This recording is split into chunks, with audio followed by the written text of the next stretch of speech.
Welcome, everyone, to Voices in Action, a podcast brought to you by Eastern Oregon Center for Independent Living, a global disability resource and advocacy center, where here we dive deep into the lived experiences of many individuals at the heart of policymaking, substance use, LGBTQI+ advocacy and support, and so much more. In each episode, where we'll explore personal stories from individuals that shed light on real-world impacts and how they shape the lives of those in our community. Join us as we get insights from those who've walked the path and are making strides.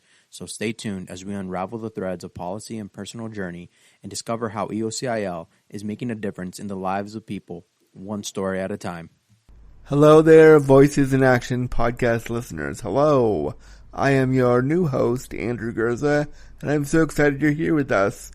This is a podcast where we talk to thought leaders, change makers, and everyday people working at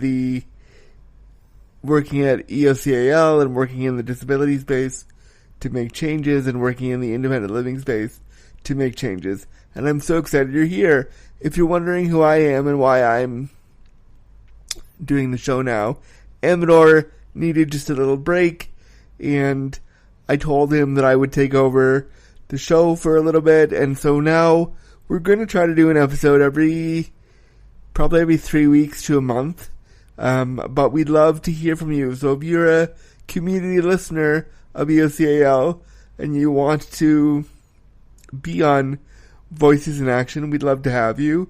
You can send me an email at andrew@andrewgurza.com. That's ANDREW at ANDREWGURZA.com. Tell me you want to come on the Voices in Action podcast, and I would love to have you, especially if you're within Eastern Oregon. We'd love to hear from you. But this podcast is open to any change maker, thought leader within the disability space, or in the independent living space. We would love to have you. But enough of my rambling. Now let's get to the episode. One of the things since coming on to the show and being the new host, I wanted to learn about the people at EOCIL, the people at Eastern Oregon Center for Independent Living, who they are, what they represent, why they got into this kind of work, and I'm so excited for our guest today. Our guest today is someone that I've been working with and talking to now within my work with EOCIL, probably for the better part of a year. We send emails back and forth, and we have gotten to know each other a little bit over my time working there. I also do social media for EOCIL, so I've gotten to know this person pretty well, and in a really nice way I've gotten to know her, and I'm really excited for you to meet Shauntay Toombs, who has no relation to Kurt, our executive director at EOCIL, Kurt Toombs. Shauntay Toombs is the Assistant Director of LGBTQ2SIA plus services for Eastern Oregon Center for Independent Living, and we get to learn today about how she got into this work, why she wants to use her privilege to uplift people who maybe don't have the resources to speak up for themselves, and how she really weaves her personal story into the advocacy she does for LGBTQ2SIA plus people at Eastern Oregon Center for Independent Living. She was really cool to talk to, and it was really awesome to get to know her in a deeper way. So without further ado, here's my interview with Shauntay Toombs right now on the Voices in Action podcast. Okay.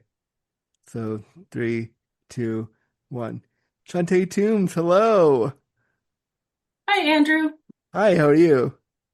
I'm doing great. How are you doing? Good. It feels really weird to talk to you on a screen because I just saw you like 3 weeks ago in person, so it feels weird to be like not looking at you in the eyeballs for real.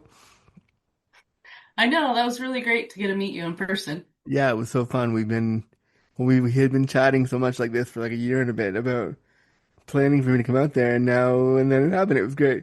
I was just out there for Ontario Pride a few weeks ago, and so I do, for those listeners who maybe don't know who I am still, I'm the co-host of the Voices in Action podcast now, and I do some social media for EOCAL, and so that's kind of what we're gonna do today. We're gonna just do the Voices in Action pod. But I had the pleasure of being the Pride keynote a few weeks ago, and I got to meet Shauntay in person. So it just feels very weird to chat with her on a screen again.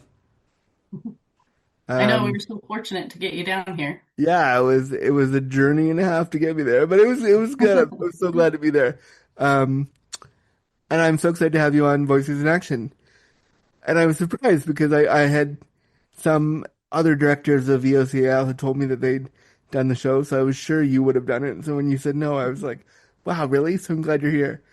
Um, and kind of since I've been taking over the Voices in Action podcast for Amador, I wanted to kind of just start fresh and ask everybody from EOCL, like, how do they get involved in the work they're doing there? Like, I want to learn a little bit about your story so that when people think about the services you provide, they can kind of put a voice to um, to the work you do and kind of get to know the people who are behind all the work you do. So I want to start with just tell us a little bit about yourself.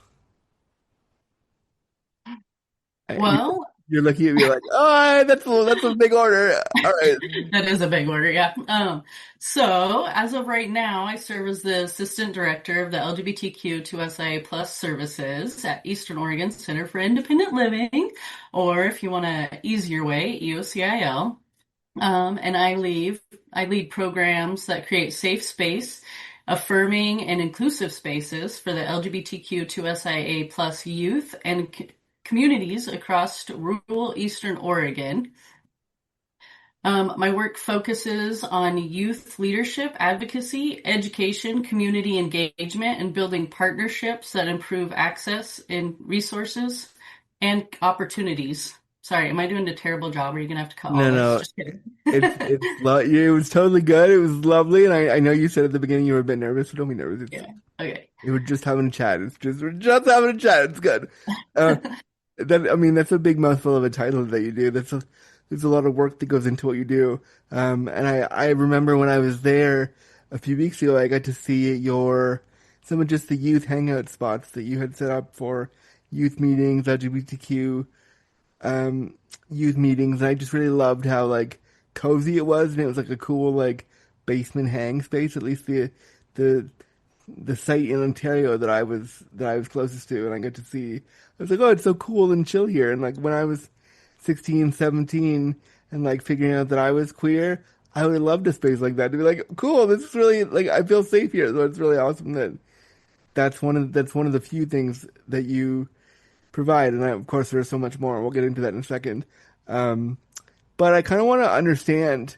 It's like I know I was speaking with harm reduction on the last one we did, and I was speaking with Crescentia about how she landed at EOCAL and how like what led you to that to where you are now. Can we kind of start with like younger Shauntay and how you got to where you are today?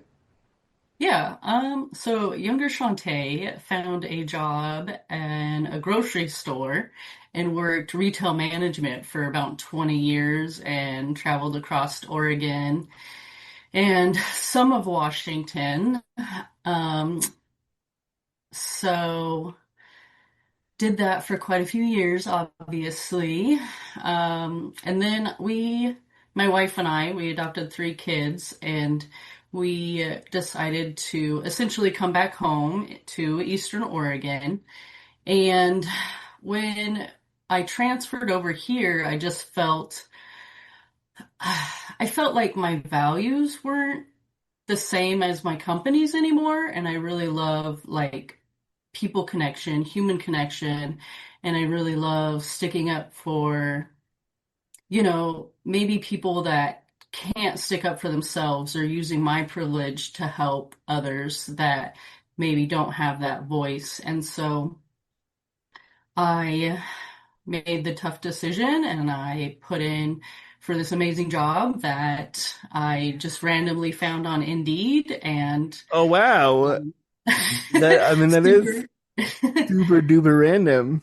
Yeah, I literally, and Obviously well, I was a store director, so coming from a store director to any other job is kind of a hard jump.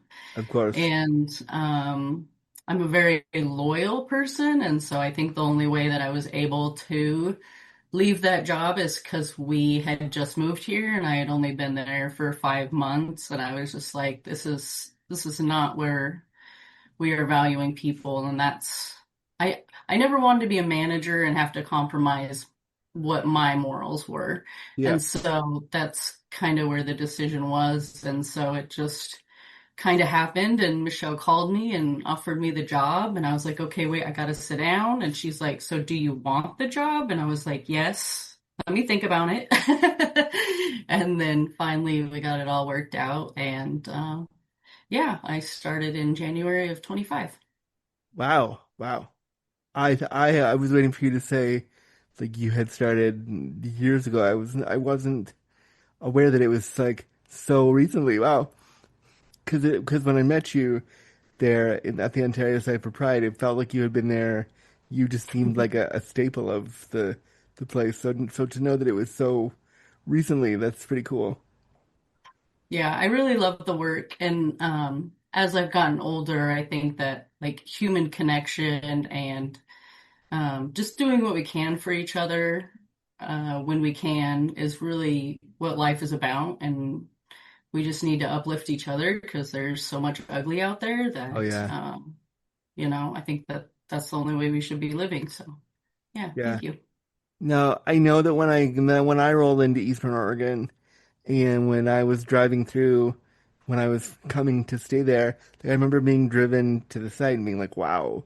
When they said rural, they were not kidding about how rural it was. Like it's really like, it is mostly fields and farms and like Hmm. pasture and like there's not people for a very long time. There's not people for there's no neighborhood. It's very very wow. I when you say you work in rural Oregon, you're not kidding. It is really rural, and I was a little bit. It was a little bit of like, oh wow, this okay. Um, Now doing the work you do in there around queerness, and uplifting queer youth and making sure they have safe spaces.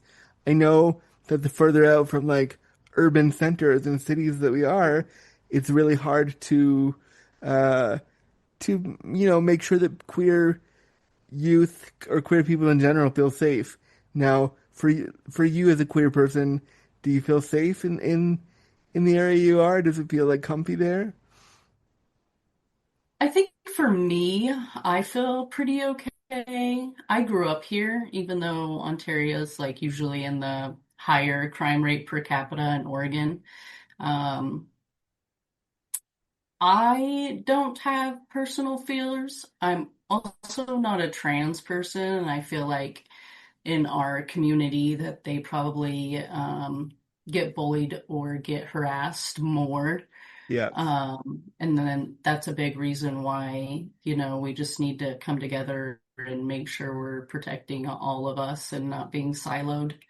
And I think that, you say rural, like Ontario in Malheur County is the largest town at, 12,000. So yeah, very, very small Wow, places. hold And on. there's, I was there like 3 weeks ago, and I walked through on one of the yeah. head off before my event where I was a speaker.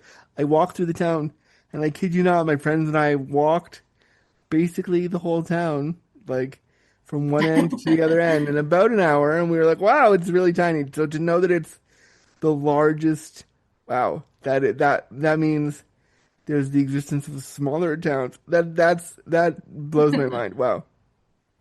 Yeah. Yeah. And I mean, honestly, so even though I grew up on Ontario, when we did our traveling west, we had the fortune of living in some of those small towns that had, 347 population and some of the Wow. largest, like Hillsborough and Beaverton outside of Portland. So, we got to see a lot of different, views and cultures and, stuff along the way. So I think, we had on our virtual series, one of the people who spoke on there said that we really just need to work on taking up our space and being okay with that. And, you know, we're just here, me and my wife have always just lived our life, we sometimes get stares or whatever, but, um, if somebody has a problem, usually it's their problem, not mine. Yeah, of So, course. um, I'm not out there looking for fights. But You know? if you need to, take care of stuff, you can. You'll be good. Yeah, so hopefully that answers your question. I mean, and also I love your wife. I forgive me, her name has escaped me right now, but she, it's Cynthia? No, Trisha. that's right. Close, but totally wrong. Yeah, I met her at that Pride, and she was lovely. It was so yeah. lovely to, and the two of you together, while you were both running around at Pride, and I didn't get to see the two of you together a lot. I could tell. I was like, oh man, they're like really sweet together. Um, so that's awesome. And I think, the cool thing about Ontario Pride is it was small, but it was a small, dedicated group of folks who wanted to be like, we're here for this. And I loved the drag performances that I got to see and watch that happen. And it was really cool because, again, there weren't throngs of people there, but there were 20 to 40 people who were like, I'm supporting this. It's so important for a small town like or the biggest of the small towns in your area to support all the diversity of Pride, and to have that was so. I remember sitting there watching and thinking I almost liked it more because it was not a huge thing. It was like a really community based thing, and even when I was giving my keynotes, like there were 10 to 20 people there just listening and hanging out. And I was like, this is really, it's so cozy and nice to know that in this small town, queerness can still thrive here and there's a space for it. Yeah, I love that. And a lot of the events that I table at, it just takes like that one youth to grab one of my resources or to get excited over a flag or, to feel represented and seen for me to be like, yep, that's why I'm here today, And so that's really nice for me to get to see all the time. Yeah, it really made me like I was saying to my attendant and caregivers when I was there on site, we were all like, this is so nice. It's not overwhelming. Like some of the bigger like Toronto Pride where I live is huge. It's huge. And everybody goes and it's lovely and that's nice, but that's overwhelming after about an hour of that. You're like, okay, for me personally, I don't want to be involved anymore. It's like, okay, oh my goodness. There are too many people. It's not accessible. I can't do this. For your Pride in Ontario, it's so nice to be like, it's accessible, it's smaller. We're all still saying the same things that we would say in like a bigger urban pride, but it's a lot more like focused. And I really, really, I took a lot from that because it was like, oh, I don't need to be with all these tons of people. I can just enjoy this in a little bit of not a subdued way, but a less like intense way. And I think for a lot of people in small towns, the idea of like going to a big pride is cool, but there's something so nice about like, if that doesn't work for you, if you're neurodivergent, if you have Mhm. sensory things that make crowds hard for you, this is there. And I really I loved so much seeing the diversity of people when I did my talk, even though there were only like 10 to 20 people there, the diversity of that small group was like, wow, this is really cool and really like nice to have that there. And I think for any youth in small towns like Ontario who are learning about their sexuality and need a place to go, I think what you're offering is so vital. Yeah, thank you. And it's not like we sit around here and talk about it all the time. It's just a place where they get to be who they are, they get to be accepted for who they are, and they get to meet people who are also trying to figure out who they are and be able to build community and strength within themselves. So it's a really cool deal. I mean, I'm 42, and I have to tell you, when I came out at like 2 weeks shy of my 16th birthday, I would have died for a group like that. I would have been so excited to be like, what? There's a place where teenagers can talk about how they like each other and how they're queer and how they what like what? I never had that, and so like Yeah. I remember thinking when I came out like how shameful it was. Not so much the queer part, but like Yeah. how much being multiply diverse in terms of like having a disability and having all these things. How could I also be queer? And like I had no one to talk to about that. And the cool thing about EOCAL is on top of doing like 2S LGBTQIA diversity work, like you all, the organization also does disability work. And so that's why I loved being there for Pride and to be able to, when I was there, at least this year, I noted that I was the only wheelchair user in the space, which I was kind of proud of. I was like, wow, this is really cool because typically in larger prides, you don't often see wheelchair users. So to ensure, to like know that EOCAL was literally putting their money where their mouth was. Thank you for the segment, EOCL. Putting their money where their mouth is and saying we want to include everyone. And so to be able to like see that and share that with people and like to know that they are on top of doing queer work, they're also saying disabled people exist in this space, everyone exists in this space. Like it's really valuable for me as a queer disabled person to know that that's out there. Yeah, I think that that's great too. And I think that people don't recognize, well, one, I'll go back to having the space when you're younger to be yourself, how much that ties into their mental health. Yeah. And when they're able to be themselves and when they're not thinking that there's something wrong with them, that they are ashamed of themselves, then they can live a better life and they don't have, trigger warning, but then they don't have those suicidal thoughts. And so I think that that's what a lot of people don't realize. And, it's not about them or what they think is right or wrong. And it just doesn't really matter, regardless of who you are in their life. If you can just be that one supportive person, that's what matters. And Yeah. then as far as the intersectionality, there's so many times where we are meeting both fields, and we do need to take that in account, and we do need to make sure that that was my big thing, is making sure we had an ADA restroom and making sure the grass was cut, because we did have someone last year in a wheelchair too, and she had told me that the grass wasn't cut and that that it would have been nice to have it cut a little bit and it would have been better. And so this year I made sure I called the maintenance guy and I was like, when do you cut the grass? Because I need to make sure the grass is cut. And so Yeah. just trying to make sure all those little things are done for, at least what we can do. So, Yeah, and I think, one of the things when I was there, we were talking, and as I was looking over the site, which I love, by the way, I love how like cozy it is in there. I wanted to like stay and hang out there forever. Um, we were talking about like how I just lost my train of thought. We were talking about how, you know, we can only do so much, and I really enjoy that.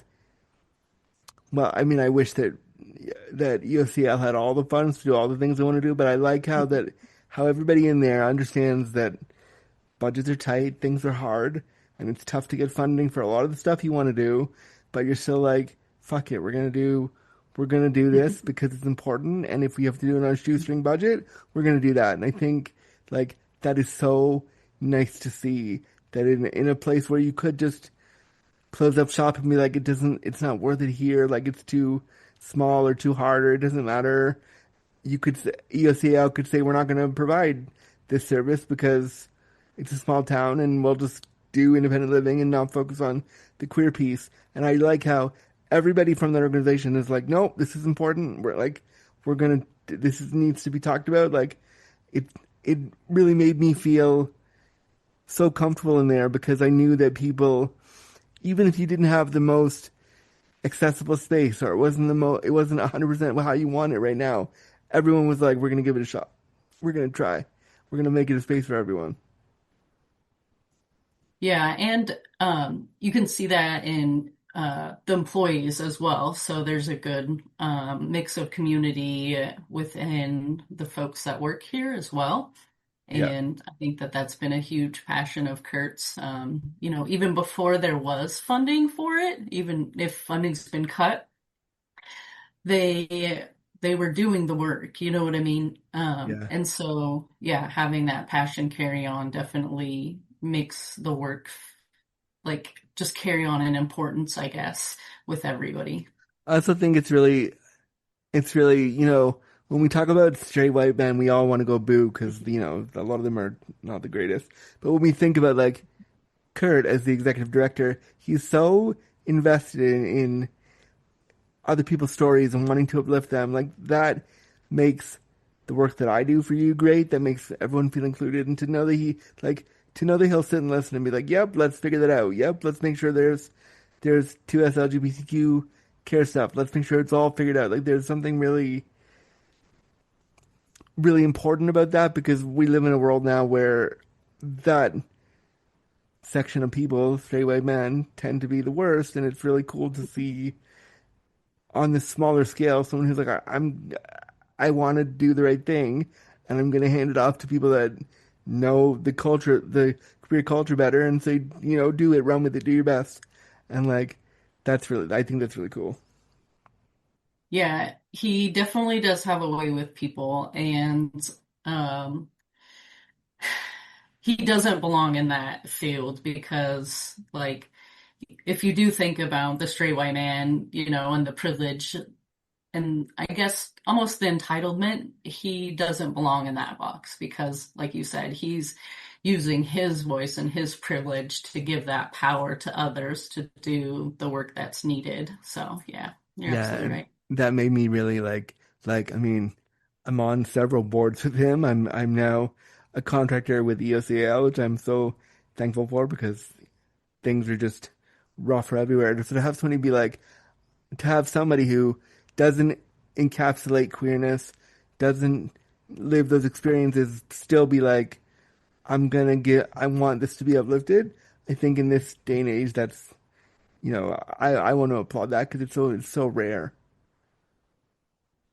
Yeah, it's definitely a nice, unique change, and it gives that family feel to the rural Oregon that we need and the communities that we want to build. I I remember also that I was doing some social media for EOCL a few months ago, and you had been awarded an award that I can't remember right now, but Oh, I remember that you were awarded something which I thought was really cool. Tell me more about that. yeah. So, well, I've been doing a lot of work. Um, I love helping people. So like last year I went an org was doing a hydration event and taking Gatorade and water out to the farm workers, and I really wanted to go do that. And so I helped get water and Gatorade and bought some myself and went and did that. And then obviously promoting the queerness all over Eastern Oregon with the backlash, but luckily I've lived in other areas, so I know that it doesn't have to be like that. Yeah. So I can go into those little tiny towns and say queer to their principal and have his face changed 20 different ways. um, but I don't know. I just think people are people, and we need to yeah, treat people that way. And so I had a friend of mine reach out and say, "Hey, I'm nominating you for this," and it was the Adult Diversity Championship Award for our little town here, Ontario, Oregon. And so I was like, "Oh my gosh, thank you so much." And then came the hey email that said we selected you for the award. And yeah, so I felt very privileged to have received that. And it just makes you feel like your work is, you don't have to move mountains in one day or climb the whole mountain in one day. Yeah. It takes time. And so it just feels like the steps that we're taking are the right steps. So that was pretty cool. And they are, and I remember seeing that and having talked to you a bit before I properly met you. I remember posting that on the social media, being like, "That's so cool," like because I know just from knowing the work you do a little bit because I get all the flyers from you and I post everything. So from knowing the work you do and knowing how hard it is to like get engagement and get people talking about queer stuff. So to see you get that award, I was like, "Oh, that's really cool," because you're putting in the work in a place historically that's been like queer. What's that? Why do we have to? Why is that important? So it's like to know that there's even like a sliver of recognition for what you do is really important. And again, I'm from a small town, so I know what it's like to have queerness be looked on weirdly. And so to see what you're doing and to get it like recognized by an organization, that's just so awesome. Yeah, thank you. I was very, like I said, I was very honored. Wrote a really cool acceptance speech because I just feel like we just need to treat people humanely and decently, and I feel like people Isn't just that like such a weird concept? Treating I people like know, it's people, like just like wow, it blows your mind. yes, yes, it does. And it's just such a hard concept sometimes. So, but really it's the simplest thing in the world. It really is. Um, where do you want to see your work at ESEL go in the next 5 years in terms of like the work you're doing around queerness and youth? Like, how do you want to see it grow?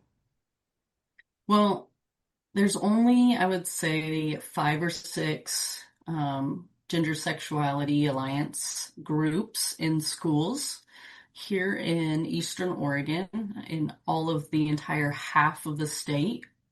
And so I would really love to see those get added into the schools, whether that's led by me virtually or through Discord or Zoom or however we have to do it. I would really love to see that. I have talked to some folks from Oregon Department of Education, and they have been trying to help me like filter the emails out to the schools. So we're at least getting the seed planted, and Right. that's, always the first step. So, just the first year I went around and took GSA bags, which had like, some rainbow stuff in my flyers, because I was thinking, well, if I can't get to everybody, at least if they know that there's somebody out there, a beacon of light, that Yeah. maybe that can, at least help them know that there's more out there than just, the tumbleweeds. So, I mean, there literally were tumbleweeds. When I was driving in, I looked at the window and I was like, wow, I don't think I've ever seen a tumbleweed before in my life. And then I saw one and I was like, wow, what? no, sincerely, I kid you not. I was on Etsy and I saw like a a tumbleweed for sale from like Texas, and they're like, "Look, a Texan tumbleweed for sale, $20 or something." I'm like, "No way!" I'm like, "I know where you can find a ton of those." Yeah, for $0. It's But right outside. Let me just go outside. sincerely, yeah. So I just really hope, that getting into the schools and having those conversations and getting the youth, just being able to get to the youth, it's everybody wants to talk about brainwashing, but yet we don't even get to talk to the youth. So Yeah. um, it would just be nice for them to be able to know that there are people that they can talk to, and that they don't have to go through life alone, and that they don't have to feel so siloed, even if they are in one of the smallest towns or in the The largest small biggest, town. smallest town in Oregon. Yeah. Yeah, we both had the same thought there. Um, and I think again, when I was 16, 17 coming out, I would have fallen head over heels for a group that was like, oh, you want me you give me a space where I can express that I'm a queer person? Like what? Okay, great. Like I think it's so. I'm 42 and I still want that. I still want those spaces. Like Yeah, it's. you can come back and hang out. I mean, I definitely want to because I remember being in that room with you and just thinking this is like this. If I was 17 and I had this space to just be myself for a couple hours a week and to like meet people and make friends and like just learn about what it's like to be with other people that felt the same way I did. Like that's so needed. Yeah, absolutely. And we've done some programming as far as life skill buildings. We've had a bank come in. We've done like a floral arranging workshop. Oh, nice. We do have lots of arts and crafts, games.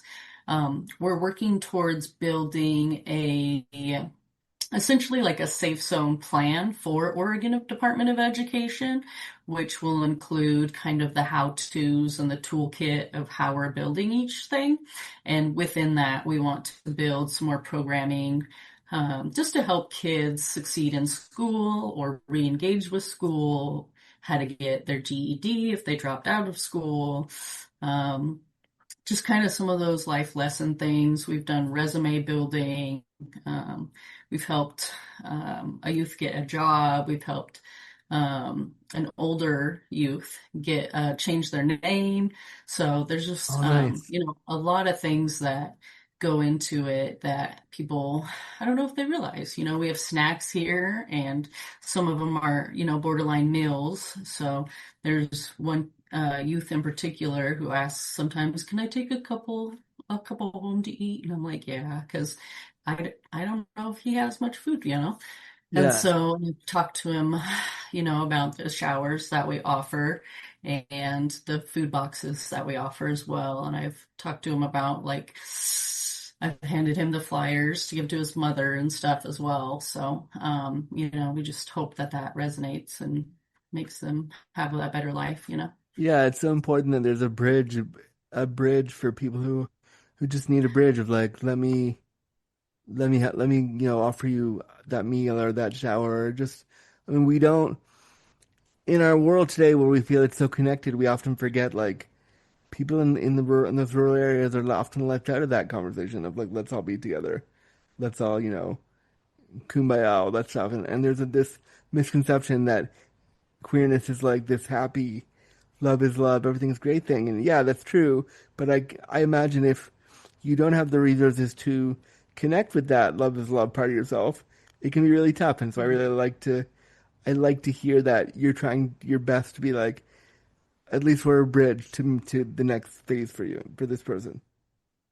Yeah, absolutely. And just so they know that there's more out there in life, than just whatever small walls that they're in at the moment. I Yeah. think that's huge too. Yeah. And I think, I think I'm just so enamored by having been there and getting to see all the work you do around queerness. And again, you do it on limited budgets with limited time and all these constraints. And you're like, fuck it, we're gonna put it a pride. And if two people come, that's great. But we'll still do it. It's great. Like it was really nice to be in a space where it didn't matter who was there. Everyone was welcome, and you just do your thing. And like I remember rolling up to the train depot where we had it, and like Madonna was blaring, and there was everyone was doing their thing, and it was really nice to. It was just nice to be like, oh, all these people are queer. This is a safe space. Yeah, and we had provided security as well, just in case, which was nice that we didn't get anyone against what we were doing. So that was thankful for that. But yes, Pride was very nice, and I was thankful for the people that did come. We did have, a lot of booths drop out because of the weather, unfortunately. As you maybe saw Friday night, the weather can be kind of crazy in the high desert over here. Yeah, So it's really up and down. yeah, I put so much energy on Friday. I was just like so hopeful that it would just get all the rain out and so we could have a decent day on Saturday. And I feel like it didn't rain very much on Saturday. So I was very It fortunate was for pretty good. There was like one or two droplets on the Saturday, and then it was fine. yeah, I was surprised yeah, because that, pretty cool. like looking at the clouds, you really never knew over there what was going to happen. Um, Seriously. but Yeah. it was really fun. And again, like then I did my talk and I read from my book, and there was a book signing, and I loved like to bring it back to the intersectionality of disability and queerness for a minute. Like I'm sure there was someone there who maybe was on the autism spectrum. Like I'm sure there was someone there with an invisible disability. Like, and to be able to sit in a room with 10 or 15 people intersecting with queerness and disability, talking about like telling funny stories and giving them a space. And like I remember the one gentleman who I think lived with autism.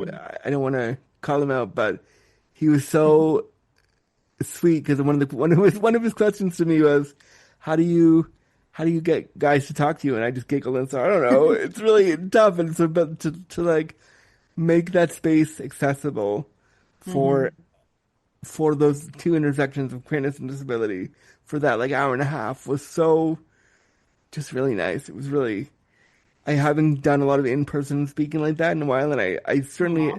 it's the first, it was the first talk I've ever given with my shirt off, which is weird Oh, really? because I talk about sex and disability all the time, but it's the first one Oh. that I've ever given with with no shirt on. So it felt really nice to be in that space. And if you're listening, you're like, what is Andrew talking about? I got to speak. I was the keynote speaker for the Ontario Pride, and I got to read from my book and just be a part of that. And so it was really nice to be in a space where disability and queerness were totally accepted. Yeah, so now that makes sense as to why you asked me so many times if it was okay, because you were nervous. Well, Just kidding. I was totally nervous because also like we were in a really small town. Yeah. There may have been some conservatism happening there. So I was like, I just want to make sure that it's good, that I don't that I'm not crossing some sort of a line here. Also, like because I know EOCL were is very like sex positive, but I also know that it's a professional org, and I was like, so just want to make sure before I do this that we're all good.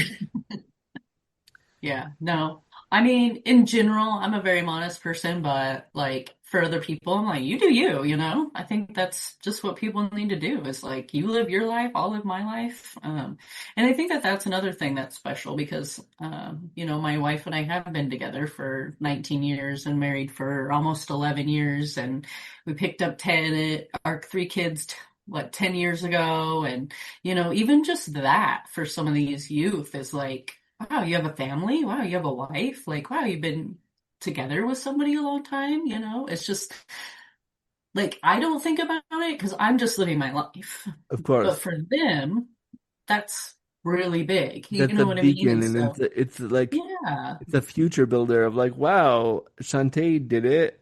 Maybe there's an option for me too. yeah. And just like with you taking your shirt off, it's like, well, Andrew did it, then maybe somebody else could do it. You know what I mean? Yeah, It's just like that's yeah. where we just need to take up our queer space and whatever that looks comfortable for us and whatever we want. It was really it was really fun to just, again be in just a space. The whole thing I think was executed so beautifully because like everyone there knew that it wasn't going to be huge. It was going to be this big thing, but it was community coming together, and there was something so nice about it. And to know also the work you're doing with the youth is again so vital in such a small area, where again it could be totally dismissed, and it is often dismissed out there. And so I think that the fact that you're and the team over there is consistently like, nope, this is what we're offering. Like it goes above and beyond what I think people think of small town queerness, and that's awesome. Yeah, thank you. And honestly, I have a lot of people that do thank me for the work that I do in a lot of the events and stuff that I go to, and so that is nice to hear. Because sometimes I get the grumblings as well. Um, but one of the other kind of challenges is that I'm one person for half of the state. And so, Yeah, kind of all of the organizations want to work with me. And so that kind of pulls me too, because then it's like, okay, how much can I do in what spaces and what's going to work and what's going to help? Because I mean, I'd love to say yes to everybody, but, um, you know, we have we only have so much time to do what we can. And so just trying to manage that piece of it is, kind of where I'm getting a barrier right at the moment now. Because yeah. I'm like, I want to help everybody and say yes to everybody, but I also need to realize that I my main priority is to focus on the youth. And I think like it can be so hard when you know there are so many like things around queerness that you want to fix and change, and like it can't just Hmm. be you, especially in that area. And I imagine, and I know from being out there, like how constrained you are and the resources you have to make it go. And so like the fact that you're making it go with what you have and you're like, it doesn't matter if it's small or big, I'm gonna do it. Like that needs to be commended because Thank you. I saw it even for the brief time that I was there. Like I saw it in Pride. I saw it in when I got to visit the youth hangout room and like all the space. I saw how much love and care was there, and I was like, wow, this is we need more of this just in the world. And so uh, I want to say, as an outsider who came in to like see, I was like, wow, this is really cool. Yeah. And don't get me wrong, there are other people in Eastern Oregon doing similar work. I'm Of not like course, literally the only person. I just am one of the people like for a job that do the work, I guess, so yeah, to speak. yeah, And so yeah, but being able to help the youth and the consistency, I think, like what you said, it doesn't matter who's going to show up, we're going to be here. And so, but that consistency, I think, is how we build that community yeah. and how we come together from Eastern Oregon. Because I even started an Eastern Oregon Discord space just so we can kind of all stay together. And, if we need to or want to say, hey, this event's happening over in this town, or, maybe we can kind of help support and uplift each other. That's so awesome. I gotta get on that Discord because I'd love to just sit in and listen to people just chat about Oh, yeah.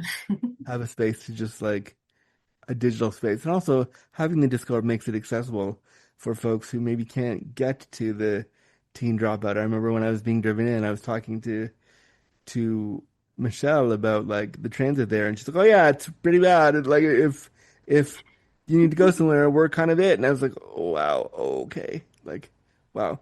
So like I'm having the Discord for a youth who maybe is a wheelchair user or who is disabled and who can't or has anxiety or whatever it is, can't get out there. Having a digital space of like you're still here, we include you. That's really cool. Yeah, we're trying to do some Zoom spaces, and then we asked a couple kids, and I was like, "Have you ever used Zoom?" And they were like, "What? What is that?" So it's like, maybe not Zoom.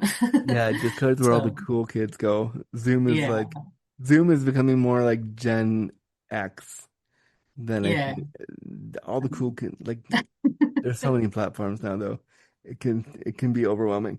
But I love sitting down and chatting with you today. Um I hope you weren't nervous coming on the Voices in Action podcast. Thank you for taking the time today. Is how do the people in Eastern Oregon or in the surrounding area who are listening, particularly the youth, if they're listening, um, how do they get a hold of you? How can they support? How can people support your work? What do we do? How do we do that? Oh yeah, they can call or text my cell phone, 541-709-4242. And that number again was 541-709-4242. Or they can email me at Shauntay@eocil.org. And I'll spell that out too. And I can always put it in a message on when we get the podcast up, and that's SHAUNTAY@EOCIL.org. Nice. I'll make sure that's in the show notes too. Um, Cool. Yeah. so nobody Thank needs you to. so much. But thank you so much for being here, Shante. It was such a pleasure to get to know you and more about your journey and how you got to EOCL. Yeah, thank you. It's always a pleasure to talk to you and interact with you. And well, dang it, we got to get you back down here again. I And mean, yeah, I would love to. I mean, maybe next year I'll revive my drag persona. oh, I ooh, I haven't like that idea. done drag in like 20 years, Yeah, but why not? maybe my drag persona of Eloise Kumquat needs to be resurrected. I haven't done it. I literally haven't done it since college, but I enjoy doing it and it's fun to play with that. Yeah, that would be awesome. And your caretakers were so sweet too. They were lovely and I loved meeting them. we had such high praise for you. And we were in the car at one point and we were like, "Oh my God, Shantae is the greatest." And all of us were like, "Yeah, we know. She's awesome." So Oh, we I know. I'm sure they get tired of it. we had just a great time That's really cool. and it was such a pleasure. But thank you for being on Voices in Action. And we'll talk to you soon. Yay, thank you. Thanks. One of the coolest parts about coming into the role with the OCAL as the social media manager and now as the rolling co-host of the show is that I get to meet all the people that make EOCAL tick, and I get to learn about their passions and what makes them really excited. And I loved learning from Shauntay why she does what she does, what it means to her, and how she is striving for LGBTQ2SIA plus people to have, and youth to have a place where they can land.